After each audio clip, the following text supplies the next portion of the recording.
refer to the books in your library and find out the meaning. Om Shri Ganeshaya Namaha. Om Bhadram Karnevih Shtadayama Devaha. Bhadram Pashyemakshabhiryajatraha.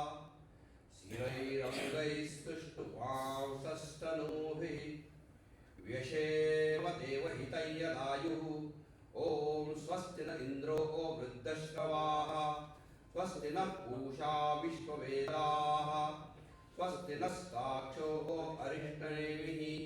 Swasti no Bruhaspatir Dadadu. Om Tanma Avadu. Tadvaktaram Avadu. Avadu Mam. Avadu Vaktaram. Om Shanti Shanti Shanti. Okay, so I will divide my speech into three parts. The first part I will tell you what yoga means, because there are very few people in the world, including yoga teachers. Around maximum 1% in the world yoga teachers know what yoga really means. So yoga is a subject which comes from the Vedic literature, and yoga means union. So the original idea of yoga started because the philosophers found that no matter what a human being does, whatever he does, including writing Adhiyoga Upanishad, they never get completely satisfied. They found this truth for each and every human being, including Adi Shankaracharya. They found that a human being never becomes completely satisfied. So they wanted to find out, is there any way they can become completely happy? So in this process, they reached a conclusion that they should not focus on happiness at all. And they should only focus on not having sorrow. So they decided that forget about happiness and only try to focus on not having sorrow. That means, as long as you don't have sorrow, your problem is solved. So in this process, they came to know that every human being has three parts. One part is body part, that definitely dies with the time. Then there is another part called mind, and that mind part is not dying, but it is constantly changing. So you cannot trust your own mind. Like today you will say that I will definitely wake up at 5 o'clock tomorrow morning, and you will find that you don't wake up at 5. You will either wake up before 5 or after 5. That means that your own mind is not totally under your control. It is constantly changing based on politics and so many things. And then there is one part in your system that is called soul or Atman. And this Atman is not what they found. They only deducted that. Because they found that when a person is born as a baby, that person after some time changes, the body changes, becomes big and ultimately dies. And the mind also of the person changes. If the person is born in Kerala, they will know Malayalam language. After some time they go to US and they know English language. The mind is changing. After some time that same person may get Alzheimer's disease and forget all the languages. So the mind also is changing. So they found that the person himself is not changing. That same person is born and that same person dies. That means that is why there is one Neil Kulkarni who is born, and that same Neil Kulkarni will die after some years. That means there is something common, and that commonality is a deduction because you cannot see it or you cannot even think about it.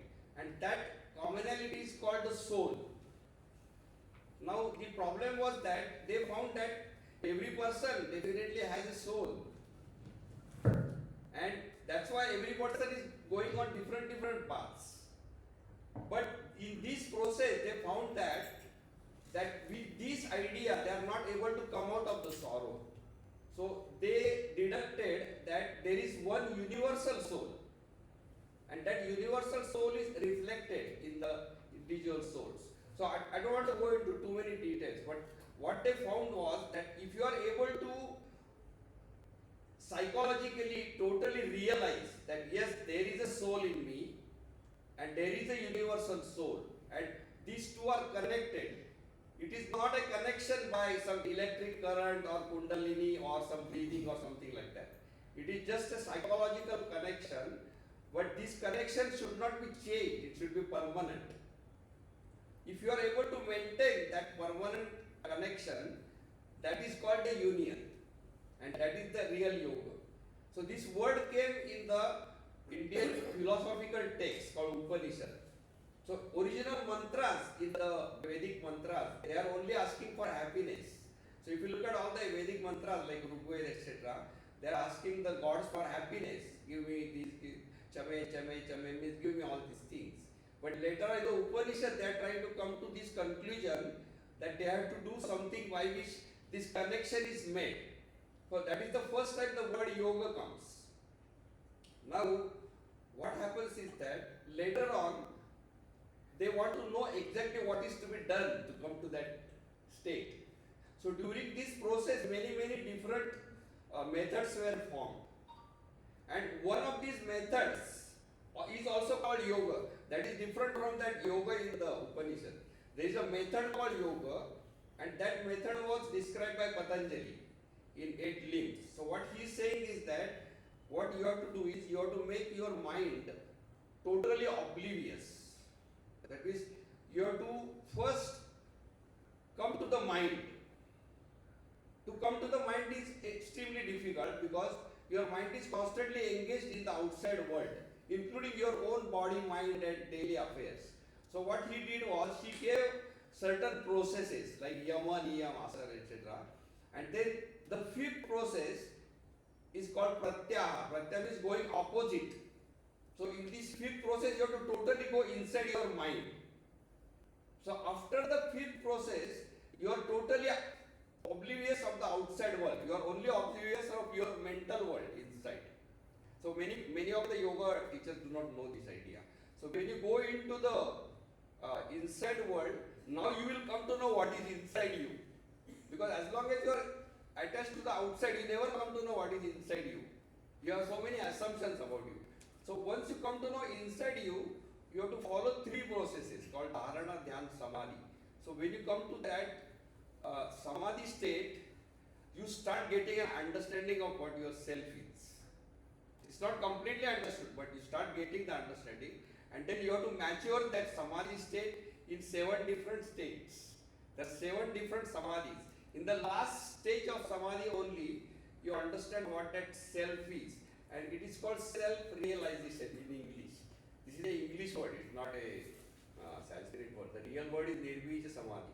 Now, this is what the yoga method of getting to the real yoga in the Upanishad is.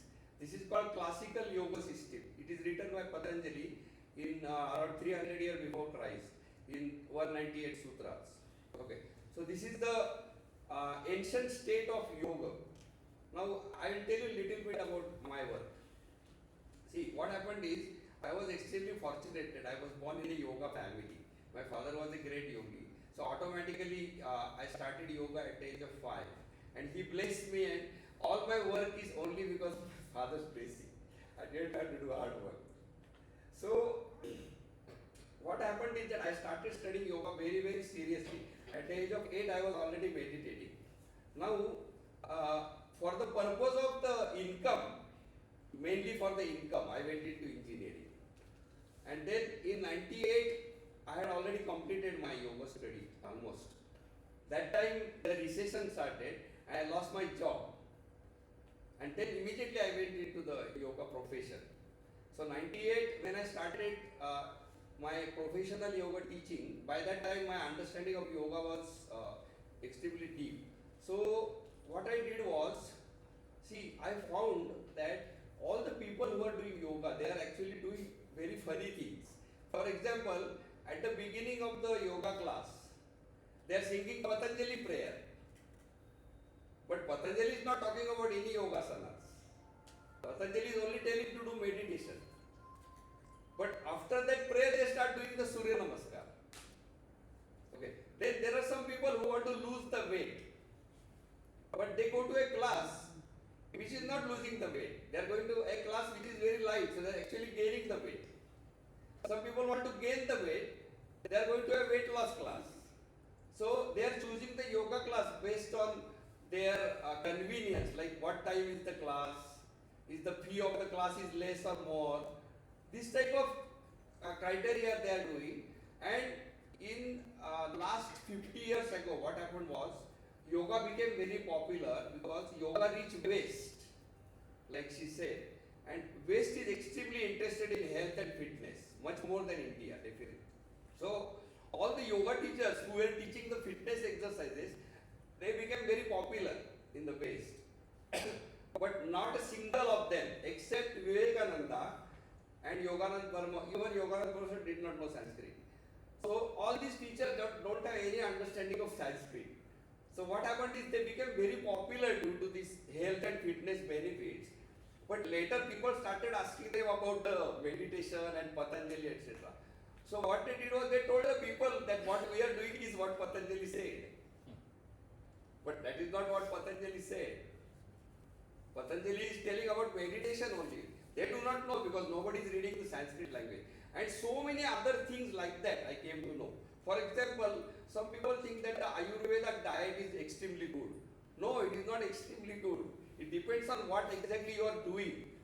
For example, somebody may be working in the construction and another may be working in the school teacher. So they should have a different diet. So anyway, I was very lucky to study many sciences like nutrition, biology. I even studied to some extent music. And I came to know that this entire thing has to be structured in a different way. Not just in a religious way.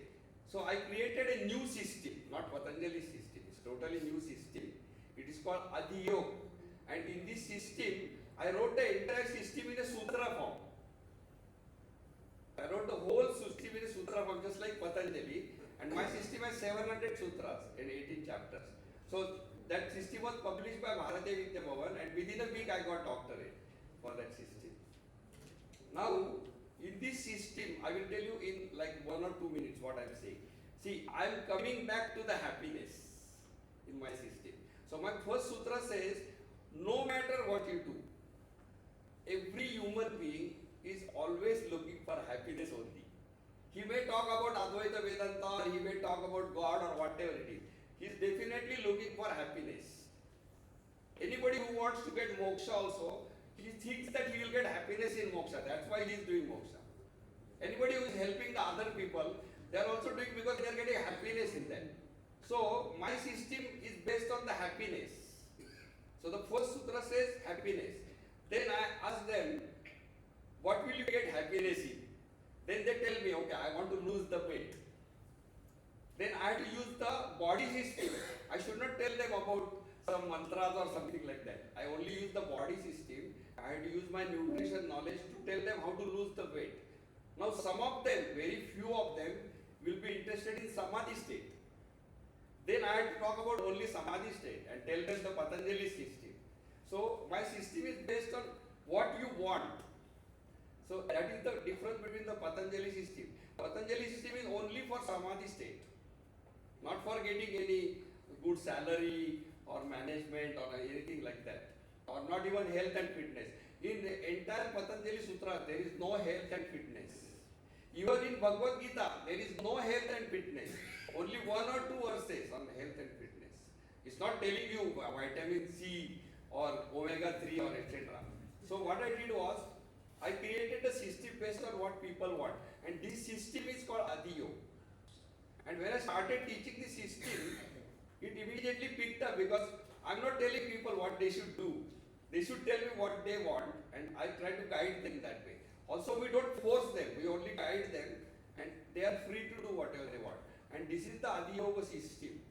Now, what happened is, due to my Sanskrit background, initial first presentation of my system was done in 2012 in a sutra form.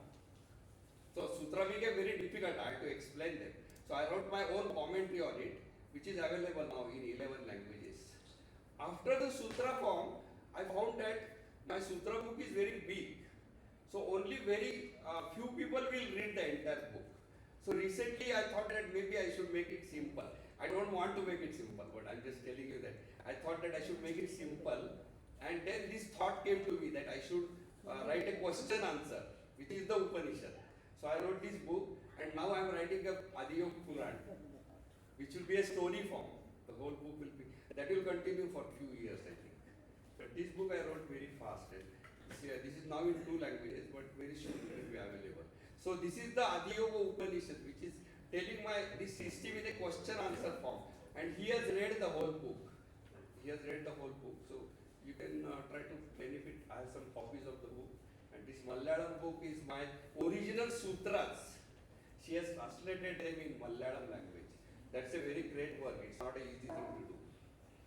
So thank you very much for listening.